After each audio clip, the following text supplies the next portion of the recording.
हरे Krishna everyone. Last year जब मैं वृंदावन जा रही थी तो मैं ट्रेन से ट्रैवल कर रही थी और ट्रेन में मुझे मिला एक लड़का जो कि मुझे बहुत बुरी तरह घूर रहा था, जिसकी वजह से मेरा पूरे ट्रेन का सफ़र, और मैं पहली बार ट्रेन से ट्रैवल कर रही थी, उसकी वजह से मेरा पूरा ट्रेन का सफ़र बहुत ज़्यादा अनकंफर्टेबल इरिटेशन में बीता। जैसे मैं ट्रेन में चढ़ी हूँ, मैंने अपनी सीट देखी कि कौन सी सीट है, सीट रिज़र्व की अपनी, और अपना बैग वैग मैंने अपनी सीट के नीचे रखा और मैं अपनी सीट पे बैठ गई। अब मैंने आस-पास देखा कि हाँ, काफ़ी लोग हैं। मैंने अपनी मम्मी को कॉल किया, उनको बताया कि हाँ, मैं ट्रेन में बैठ गई हूँ, ट्रेन चलने लगी है, और ये सब मैंने कन्फर्म करके उन्हें बता दिया। तो इतनी देर में जब मैं बैठी हूँ, उठी हूँ और मैंने सामान रखा है, कॉल पे बात की है, इतने में ही मेरी नज़र सामने बैठे लड़के पे गई। वो मुझे कंटिन्यूअसली देख रहा था, तो मैंने इग्नोर किया। मैंने कहा एज़ अ गर्ल सभी देखते हैं, मुझे पता है कि हम कोई लड़की ट्रैवल करती है तो सभी लड़के देखते हैं कि हाँ, लड़की ट्रैवल कर रही है। मैंने कहा ठीक है, मैंने इग्नोर किया। फिर मैं अपनी सीट पे बैठी हूँ, मैं म्यूज़िक सुन रही हूँ और सोच रही हूँ कि मैं वहाँ जाके क्या करूँगी, क्या नहीं करूँगी। मेरी नज़र फिर उसके लड़के पे गई। अब क्योंकि वो मेरे सामने बैठा है तो मैं उसको इग्नोर नहीं कर पा रही हूँ। तो मैंने देखा वो अभी भी मुझे देख रहा है। इट्स लाइक 1-2 घंटे हो गए हैं और वो अभी भी मुझे देख रहा है।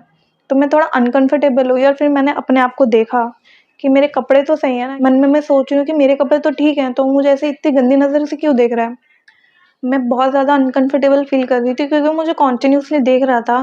तो मेरी नज़र इधर गई जहाँ पे सब लोग बैठे थे और वो सब देख रहे थे। मैंने नोटिस किया कि हाँ, ये लोग सब देख रहे हैं कि वो लड़का मुझे देखा जा रहा है, देखा जा रहा है।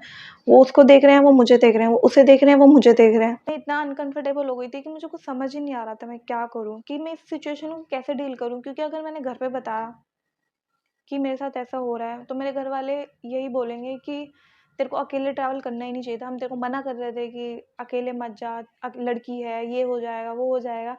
हम सबको पता है जब कोई लड़की अकेले ट्रैवल करती है तो उसको कितनी प्रॉब्लम्स फेस करनी पड़ती है। मेरे दिमाग में ऐसे थॉट्स चल रहे हैं, नेगेटिव थॉट्स चल रहे हैं कि कुछ गलत ना हो जाए। एकदम से मेरे को याद आया कि मेरे चैंट्स अभी रहते हैं, मेरे चैंट्स के राउंड अभी रहते हैं, तो क्यों ना चैंट कर लिया जाए, उसके बाद देखी जाएगी कि क्या करना है, क्या नहीं करना। मैंने जैसे ही अपना बीट बैग में हाथ डाला और चैंट करने लगी तो मेरी नज़र एकदम उसके सामने गई, तो वो अभी भी मुझे देख रहा है और अब वो काइंड ऑफ आगे आगे आ रहा था अपनी सीट से, आगे की तरफ आ रहा था। तो मेरे को और इरिटेशन हुआ कि ये क्या कर रहा है, ये मेरे को अप्रोच करना चाह रहा है। तो मेरे को बड़ा इरिटेशन सा होने लगा। मैंने कहा नहीं, चैंट करना है, चैंट पे ध्यान लगा। मैं अपना जाप माला मैंने स्टार्ट किया, हरे कृष्णा। मेरे लिप्स चल रहे हैं हरे कृष्णा कृष्ण कृष्ण हरे हरे। और मैंने अपनी आंखें बंद कर ली। मैंने कहा उसको देखूंगी ही नहीं तो उसके बारे में सोचूंगी ही नहीं, कुछ गलत नहीं सोचूंगी। अब मैं चैंट कर रही हूँ, फोकस करने की कोशिश कर रही हूँ कि मेरा दिमाग महामंत्र में लगे, कृष्णा की तरफ लगे, लेकिन लग ही नहीं पा रहा है क्योंकि मेरे सामने वो लड़का बैठा हुआ है और वो मुझे कॉन्टिन्यूसली देख रहा है। और हम सबको पता है, आपको कोई घूर रहा हो कॉन्टिन्यूसली तो आपको पता लग जाता है। तो वो मुझे कॉन्टिन्यूसली घूर रहा है, तो मेरा चैंट में दिमाग ही नहीं लग रहा, ध्यान ही नहीं लग रहा। हार्डली 1 से 2 राउंड किए होंगे मैंने कहा नहीं हो पाएगा कृष्णा, नहीं हो पाएगा। अब मैंने चैंट बंद किया और मैं आँखें बंद करके मैं सोचने लगी, कृष्णा ये क्या हो रहा है? मैं पहली बार ट्रैवल कर रही हूँ और मेरे साथ ऐसा क्यों हो रहा है? मुझे डर लगने लगा कि कोई कुछ कह भी नहीं रहा, मैं अकेले बैठी हुई हूँ यहाँ पे, ऐसा तो ट्रैवल नहीं हो पाएगा। कॉन्फिडेंस लेवल कम होने लगा कि मेरे को अकेले आना ही नहीं चाहिए था, ऐसे सोचने लगी मैं। फिर मैंने सोचा कि बुक पढ़ लेते हैं कोई। मैं जब भी ट्रैवल करती हूँ तो अपने साथ प्रभुपाद जी की कोई बुक लेके चलती हूँ, जिससे मेरा टाइम वेस्ट ना हो और मैं कुछ डिवाइन नॉलेज ले सकूँ। तो मेरे पास उस टाइम भागवत गीता थी, तो मैं भागवत गीता पढ़ने लगी। जैसे ही मैंने अपने बैग से भागवत गीता निकाली, वो लड़का मेरे को देख के हँसने लगा और उसकी हँसी देख के मैं और ऐसे-ऐसे हो गई कि ये क्या कर रहा है? मेरे को देख के हँस क्यों रहा है ये? और उसकी हँसी भी बड़ी ना अजीब-सी थी, बड़ी अजीब-सी थी। वो बड़ी अजीब तरीके से बिहेव कर रहा था उस टाइम पे। तो मेरे को बड़ा ना अनकंफर्टेबल फ़ील हो रहा था कि लाइक अब मैं क्या ही करूँ, कि मैं उठ के चली जाऊँ यहाँ से या फिर कहीं, अब मैं कहाँ ही जाऊँगी? ऐसे मेरे दिमाग में ना बहुत सारा सिचुएशन ऐसी हो रही थी कि मुझे समझ ही नहीं आ रहा था मैं क्या करूँ? फिर मैंने सोचा भागवत गीता पढ़ते हैं, अपना ध्यान मैं वहाँ ना लगाऊँ, मैं सोचूँ मैं उसको देखूँ ना, अब वो मेरे सामने बैठा है तो मैं उसको इग्नोर भी नहीं कर पा रही हूँ। तो अब मैंने अपनी भागवत गीता खोली और भागवत गीता खोलते ही जो मेरा लास्ट श्लोक था, मैंने उसको रिपीट किया और उस श्लोक में श्री कृष्ण कह रहे हैं कि आप अपने आप को मुझे सरेंडर कर दो, मैं आपको प्रोटेक्ट करूँगा। ये पढ़ के ही मेरे अंदर इतनी पावर आ गई, इतना मैंने सोचा कि मैं इन लोगों को देख रही हूँ कि ये लोग कुछ बोल क्यों नहीं रहे, ये लोग कुछ कर क्यों नहीं रहे? ये लोग मेरी मदद करेंगे ही नहीं, मेरी मदद तो कृष्णा करेंगे ना। मैंने कृष्णा पे बिलीव किया, मैंने कहा कृष्णा है ना। और मुझे उस टाइम ऐसा लगा भी कृष्णा मुझे कह रहे हैं कि तेरे को जो करना है तू कर, मैं तेरे पीछे खड़ा हूँ, मैं हूँ तेरे साथ। मुझे इतना कॉन्फिडेंट आ गया। अभी मैं कुछ टाइम पहले सोच रही थी कि मेरा कॉन्फिडेंट लो हो रहा था कि मैं अकेले ट्रैवल क्यों कर रही हूँ या फिर क्यों कुछ ऐसा हो रहा है।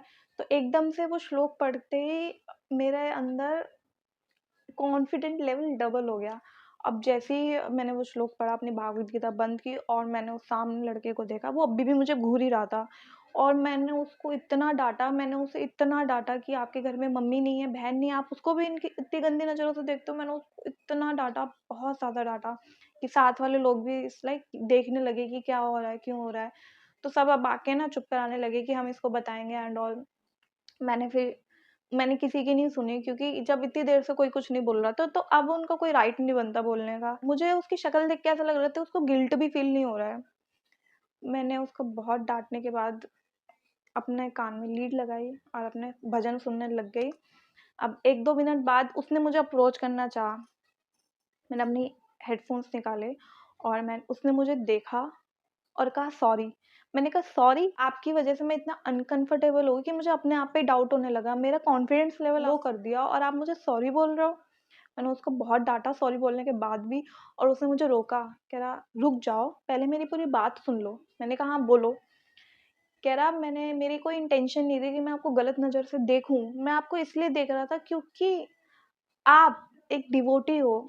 मैंने कहा हाँ, अब तो आप ऐसा बोलोगे क्योंकि आपके पास ऐसा कुछ बोलने के लिए है ही नहीं। कह रहा नहीं, जैसे ही आप ट्रेन में चढ़े तो मैंने देखा आपने तिलक लगा रखा है, आपने कंठी माला पहन रखी है, आपके गले में बीड बैग है। तो ये सब देख के मैं हैरान हो गया क्योंकि मैंने अभी तक किसी को ट्रैवल करते हुए ऐसे देखा नहीं है।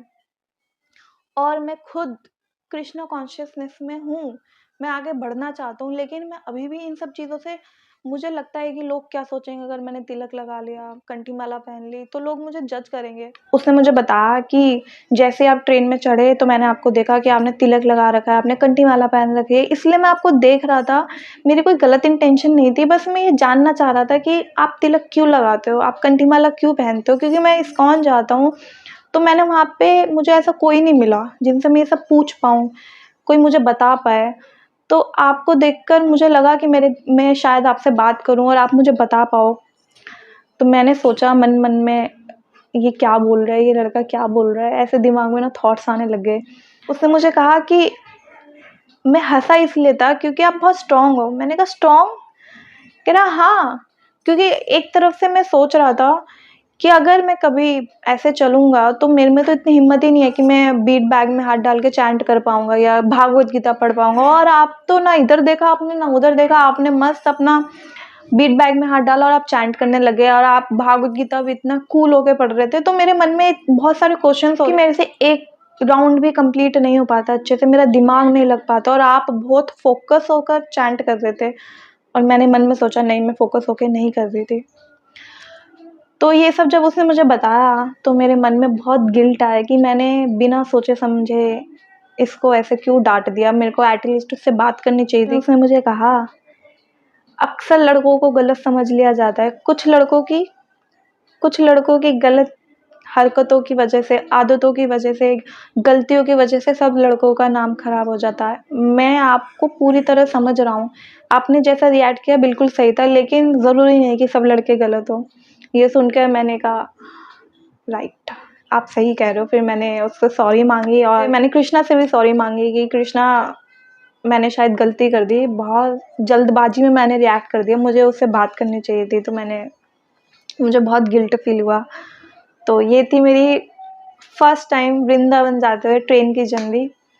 अगर आपको पसंद आई हो तो लाइक शेयर कमेंट कर दीजिएगा और प्लीज़ सब्सक्राइब माय चैनल।